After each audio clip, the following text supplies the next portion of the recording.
ವಾಲ್ಮೀಕಿ ನಿಗಮದ ಬಹುಕೋಟಿ ಹಗರಣಕ್ಕೆ ಸಂಬಂಧಪಟ್ಟ ಹಾಗೆ ಇಡಿ ತನಿಖೆಯನ್ನ ಚುರುಕುಗೊಳಿಸಿದೆ. ನಾಗೇಂದ್ರ ಅವರ ಪತ್ನಿ ಮಂಜುಳಾ ಅವರನ್ನ ವಶಕ್ಕೆ ಪಡೆದು ವಿಚಾರಣೆಯನ್ನ ತೀವ್ರಗೊಳಿಸಲಾಗಿದೆ.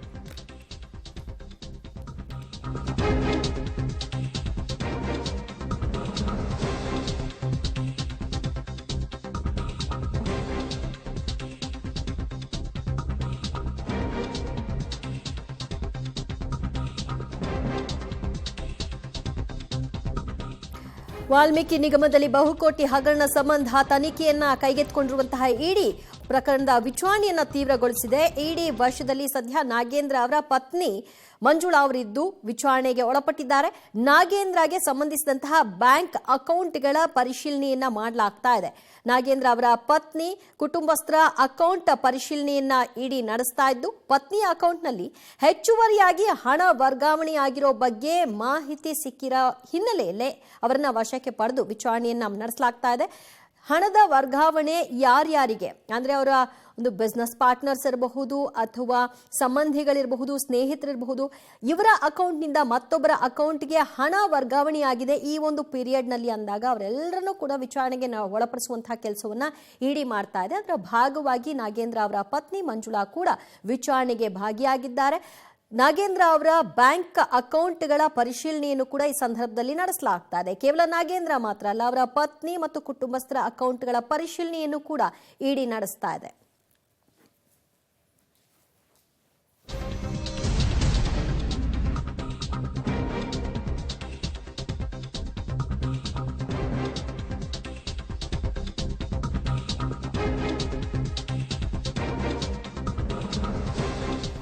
ನಾಗೇಂದ್ರ ಅವರ ಪತ್ನಿ ಮಂಜುಳಾ ಅವರ ಹೆಸರಿನಲ್ಲಿ ಹಣದ ವಹಿವಾಟಾಗಿರುವಂತಹ ಒಂದು ಮಾಹಿತಿ ಇಡಿಗೆ ಲಭ್ಯವಾಗಿದೆ. ಅವ್ಯವಹಾರದ ವೇಳೆಯಲ್ಲೇ ಮಂಜುಳಾ ಅವರ ಬ್ಯಾಂಕ್ ಖಾತೆಗೆ ಹಣ ಹೋಗಿದೆ ಎಂಬ ಮಾಹಿತಿಯ ಆಧಾರದ ಮೇಲೆ ಈ ಒಂದು ತನಿಖೆ ನಡೀತಾ ಇದೆ.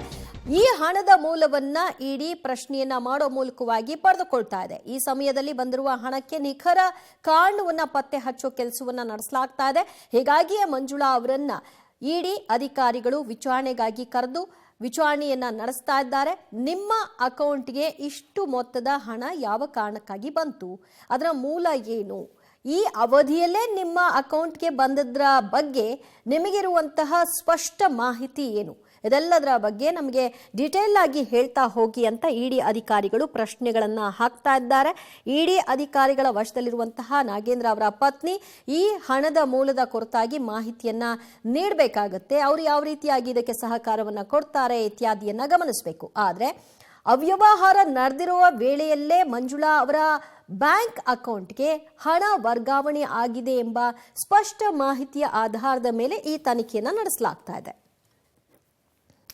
ಮತ್ತಷ್ಟು ಮಾಹಿತಿ ಪಡೆಯೋಣ ನಮ್ಮ ಪ್ರತಿನಿಧಿ ಮುರಳೀಧರ್, ನಾಗೇಂದ್ರ ಅವರಿಗೆ ಸಂಬಂಧಿಸಿದಂತಹ ಮತ್ತು ವ್ಯವಹಾರದಲ್ಲಿ ಭಾಗಿಯಾಗಿರುವಂತಹ ಪ್ರತಿಯೊಬ್ಬರನ್ನು ಕೂಡ ಇಡಿ ವಿಚಾರಣೆಗೆ ಒಳಪಡಿಸ್ತಾ ಇದೆ. ಅದರ ಭಾಗವಾಗಿ ಮಂಜುಳಾ ಅವರನ್ನು ಕೂಡ ಈಗ ವಶಕ್ಕೆ ಪಡೆದು ವಿಚಾರಣೆ ನಡೆಸ್ತಾ ಇದೆ. ಸೊ ಏನ್ ಡೀಟೇಲ್ಸ್ ಲಭ್ಯವಾಗಿದೆ ಇಡಿಗೆ ಸ್ಪಷ್ಟವಾಗಿ ಅವ್ರನ್ನ ಇವತ್ತು ತನಿಖೆಗೆ ಒಳಪಡಿಸೋದಕ್ಕೆ?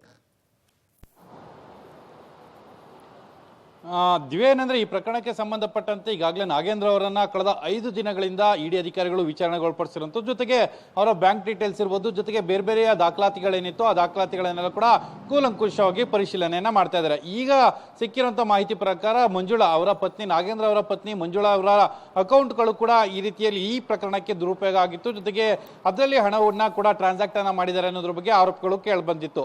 ಅಂದ್ರೆ ಅದಕ್ಕೆ ಪೂರಕವಾದ ದಾಖಲೆಗಳನ್ನ ಈಗ ಇಡಿ ಅಧಿಕಾರಿಗಳು ವಶಕ್ಕೆ ಪಡೆದುಕೊಂಡ ಹಿನ್ನೆಲೆಯಲ್ಲಿ ಅವರನ್ನ ಇಡಿ ಕಚೇರಿಗೆ ಕರೆದುಕೊಂಡು ಬಂದು ವಿಚಾರಣೆಗೆ ಒಳಪಡಿಸ್ತಾ ಇದ್ದಾರೆ. ವಿಚಾರಣೆಗೆ ಒಳಪಡಿಸಿ ಒಂದಷ್ಟು ಮಾಹಿತಿಯನ್ನ ಪಡೆದುಕೊಳ್ಳೋ ಒಂದಷ್ಟು ಪ್ರಯತ್ನಗಳನ್ನ ಕೂಡ ಮಾಡ್ತಾ ಇರುತ್ತದೆ. ಯಾಕಂದ್ರೆ ಅವರನ್ನ ಬಂಧನಕ್ಕೆ ಒಳಪಡಿಸುವಂತ ಸಾಧ್ಯತೆಗಳು ತೀರಾ ಕಡಿಮೆ ಅಂತ ಹೇಳಿ ಕೂಡ ಇಡಿ ಮೂಲಗಳು ಹೇಳ್ತಾ ಇರುವಂತದ್ದು. ಆದ್ರೆ ಅವ್ರಿಗೆ ಸಿಕ್ಕಂತ ದಾಖಲಾತಿಗಳು ಮತ್ತೆ ಅವರಲ್ಲಿ ಇರುವಂತ ಅನುಮಾನಗಳೇನಿತ್ತು ಅದಕ್ಕೆ ಸ್ಪಷ್ಟೀಕರಣವನ್ನ ಕೇಳಕ್ಕೆ ಈಗ ಇಡಿ ಕಚೇರಿಗೆ ಕರೆದುಕೊಂಡು ಬಂದು ಹೇಳಿಕೆಗಳನ್ನ ದಾಖಲು ಮಾಡ್ಕೊಳ್ತಾ ಇರುವಂತದ್ದು.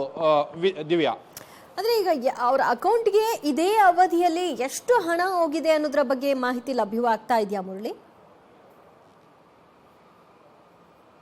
ದಿವ್ಯಾ, ಇದುವರೆಗೂ ಕೂಡ ಅದರ ಬಗ್ಗೆ ಯಾವುದೇ ರೀತಿಯ ಸ್ಪಷ್ಟನೆಗಳಿಲ್ಲ. ಯಾಕಂದ್ರೆ ಸಿಕ್ಕಿರುವಂತ ಒಂದಷ್ಟು ದಾಖಲಾತಿಗಳೇನಿತ್ತು ಮತ್ತು ಒಂದಷ್ಟು ಟ್ರಾನ್ಸಾಕ್ಷನ್ ನ ಡೀಟೇಲ್ಗಳೇನಿತ್ತು ಆ ಡೀಟೇಲ್ಗಳನ್ನ ಈಗ ಇಟ್ಕೊಂಡು ಇಡಿ ಅಧಿಕಾರಿಗಳು ವಿಚಾರಣೆಯನ್ನ ಮಾಡ್ತಾ ಇದ್ದಾರೆ. ವಿಚಾರಣೆಯನ್ನ ಮಾಡೋ ಸಂದರ್ಭದಲ್ಲಿ ಈಗಾಗಲೇ ಯಾಕಂದ್ರೆ ನಾಗೇಶ್ವರ ರಾವ್ ಇರ್ಬೋದು, ನೆಕ್ಕೋಟಿ ನಾಗರಾಜ್ ಇರ್ಬೋದು, ನಾಗೇಂದ್ರ ಇರ್ಬೋದು, ಇವರೆಲ್ಲರೂ ಕೂಡ ಹಣವನ್ನ ಯಾವ ರೀತಿಯಲ್ಲಿ ಹೊರಗಡೆ ತರ್ಕೊಂಡು ಬರಬೇಕು, ಜೊತೆಗೆ ಅದನ್ನ ಕ್ಯಾಶ್ ರೂಪದಲ್ಲಿ ಯಾವ ರೀತಿಯಲ್ಲಿ ತೆಗೆದುಕೊಳ್ಬೇಕು, ಈ ರೀತಿ ಎಲ್ಲ ಪ್ರಯತ್ನಗಳನ್ನ ಮಾಡ್ಕೊಂಡಿದ್ರು. ಅಂದ್ರೆ ಫೇಕ್ ಅಕೌಂಟ್ಗಳಿರ್ಬೋದು, ಫೇಕ್ ಕಂಪನಿಗಳನ್ನ ಕ್ರಿಯೇಟ್ ಅನ್ನ ಮಾಡುವಂಥದ್ದು ಇರ್ಬೋದು, 193 ಫೇಕ್ ಅಕೌಂಟ್ಗಳನ್ನ ಬಳಕೆ ಮಾಡ್ಕೊಂಡಿರುವಂಥದ್ದು ಇರ್ಬೋದು. ಆ ಸಂದರ್ಭದಲ್ಲಿ ಇವರ ಅಕೌಂಟ್ಗಳು ಕೂಡ ಬಳಕೆ ಆಗಿರುವಂತಹ ಅನುಮಾನಗಳಿದಾವೆ. ಯಾಕಂದ್ರೆ ಇವರು ಅಕೌಂಟ್ ಹೋಲ್ಡರ್ ಆಗಿರೋ ಹಿನ್ನೆಲೆಯಲ್ಲಿ ಅವರನ್ನ ಅನುಮಾನದ ಹಿನ್ನೆಲೆಯಲ್ಲಿ ವಿಚಾರಣೆಗೆ ಒಳಪಡಿಸ್ತಾರೆ ಅಂತ. ಯಾಕಂದ್ರೆ ನಿಮ್ಮ ಗಮನಕ್ಕೆ ಏನಾದ್ರು ಬಂದು ಇದನ್ನ ಟ್ರಾನ್ಸಾಕ್ಟ್ ಅನ್ನ ಮಾಡಿದ್ರೆ, ಯಾಕಂದ್ರೆ ಅವರೇನೋ ಅವಿದ್ಯಾವಂತರು ಅಥವಾ ಅನಕ್ಷರಸ್ಥರಲ್ಲ, ಇವರ ಅಕೌಂಟ್ ಅನ್ನ ದುರ್ಬಳಕೆಯನ್ನ ಮಾಡ್ಕೊಳ್ಳೋದಕ್ಕೆ ಅವರ ಗಮನದಲ್ಲಿ ಇಟ್ಕೊಂಡೇ ಈ ರೀತಿಯ ಟ್ರಾನ್ಸಾಕ್ಷನ್ ಗಳಾಗಿರುವಂತಹ ಸಾಧ್ಯತೆಗಳಿದ್ದಾವೆ ಅನ್ನೋದ್ರ ಬಗ್ಗೆ ಕೂಡ ಮಾಹಿತಿಗಳು ಸಿಗ್ತಾ ಇರುವಂತದ್ದು. ಆ ಹಿನ್ನೆಲೆಯಲ್ಲಿ ಇವರ ಪಾತ್ರ ಏನು ಅನ್ನೋದ್ರ ಬಗ್ಗೆ ಕೂಡ ಒಂದಿಷ್ಟು ಕ್ಲಾರಿಫಿಕೇಶನ್ ಗಳನ್ನ ಪಡ್ಕೊಳ್ಳೋದಕ್ಕೆ ಇಡಿ ಅಧಿಕಾರಿಗಳು ಪ್ರಯತ್ನವನ್ನ ಮಾಡ್ತಾ ಇರುವಂತದ್ದು. ದಿವ್ಯಾ,